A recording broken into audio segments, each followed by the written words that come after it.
क्या आपने कभी सुना है कि बेटे ने अपनी ही माँ के साथ दुष्कर्म किया हो? नमस्कार दोस्तों, स्वागत है आपका केसबुक के एक नए एपिसोड में, जहाँ मैं आपको राजस्थान से आई एक ऐसी घटना के बारे में बताऊंगा जिसकी आपने कल्पना भी नहीं करी होगी। बिना ज़्यादा टाइम गंवाए शुरू करते हैं आज के केस को। मामला राजस्थान के भूती का है, जहाँ निर्मला अपने 2 बच्चों के साथ रहा करती है। निर्मला 52 साल की एक महिला है। उसके 2 बेटे प्रकाश और सुरेश हैं, जिनमें प्रकाश बड़ा बेटा है, उसकी उम्र 28 साल है, और सुरेश छोटा बेटा, उसकी उम्र 26 साल है। कुछ ही समय पहले निर्मला के पति की मौत कैंसर से हो गई थी। इसके बाद निर्मला काफ़ी टूट सी जाती है। उसके दोनों बेटे भी काम करने के लिए बाहर चले जाया करते थे, तो वो घर में काफ़ी अकेले पड़ जाती थी। इसलिए कभी कभी वो अपने मन को बहलाने के लिए अपने मायके चले जाया करती थी। उसका मायके उसके घर से थोड़ी ही दूरी पर था। पिता की मौत के बाद प्रकाश को नशे की लत लग जाती है, जिससे निर्मला काफ़ी परेशान रहती है। प्रकाश को कई बार कह चुकी है कि नशे की लत छोड़ दो, पर प्रकाश को नशे की इतनी बुरी लत लग गई होती है कि उससे दिन रात की भी सुध नहीं रहती। एक दिन जब निर्मला अपने मायके गई होती है तो हमको प्रकाश वहाँ आ धमकता है और निर्मला से घर वापस चलने को कहने लगता है, जिसे निर्मला पहले तो मना करती है, पर प्रकाश के जिद के कारण वो मान जाती है। घर लौटते वक्त प्रकाश ने एक सूनी जगह देखकर निर्मला को उस ओर आने को कहता है, जिस पर निर्मला उससे पूछती है कि आखिर उसे उस ओर क्यों जाना है। रात होने लगी है, जगह काफ़ी सुनसान है, उधर जाना ही क्यों है आखिर।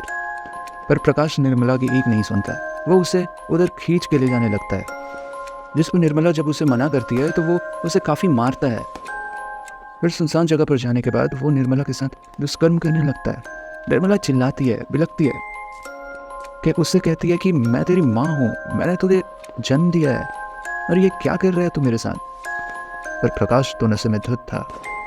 उसे इतनी भी सुलबुद्ध नहीं थी कि वो उसकी माँ है, और तो और वो उसके सामने गिड़गिड़ा रही है।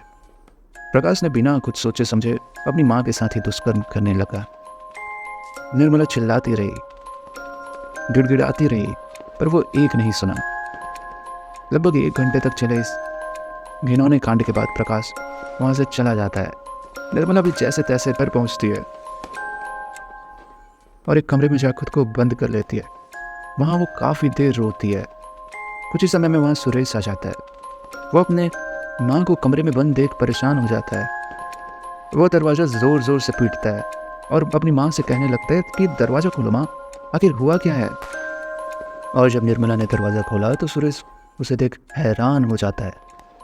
निर्मला के सारे कपड़े फटे हुए थे और उसके शरीर पर काफ़ी सारे चोट के निशान थे, जिसे देख सुरेश उससे पूछने लगता है कि आखिर ये किया किसने तुम्हारे साथ। वो आग बबूला हो रहा होता है, पर निर्मला उसे कुछ नहीं बताती।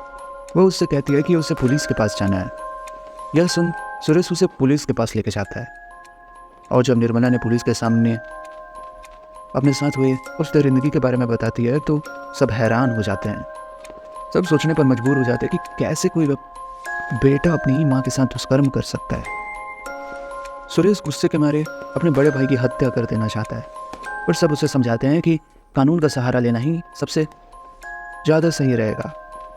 पुलिस वाले भी फौरन प्रकाश की तलाश में लग जाते हैं। कुछ देर खोजने के बाद में प्रकाश उन्हें एक मंदिर के सामने नशे की हालत में बेहोश पड़ा मिलता है। वह उसे उठाकर थाने लेकर आते हैं, जहाँ शुरू में तो उसने कुछ नहीं बताया, पर पुलिस की लाठी खाने के बाद उसके होश ठिकाने आते हैं और वो सब मान जाता है। वो पुलिस को सब सच सच बताने पर राजी हो जाता है। वो कहता है कि वो नशे के हाल में ऐसा कर बैठा, उसे ज़रा भी होश नहीं था कि वो उसकी अपनी ही माँ है। सारी घटना को बारीकी से सुन पुलिस उसके ऊपर कार्रवाई करती है, और प्रकाश आज भी जेल में सड़ रहा है। दोस्तों, कहते हैं ना कि कलयुग में कुछ भी होना संभव है। ऐसी चीज़ें जिसकी हम कल्पना भी नहीं कर सकते वो भी हो सकती हैं। पर कोई भी दरिंदा अपने आप को कितना भी बड़ा समझ ले, कानून से बड़ा कोई नहीं होता।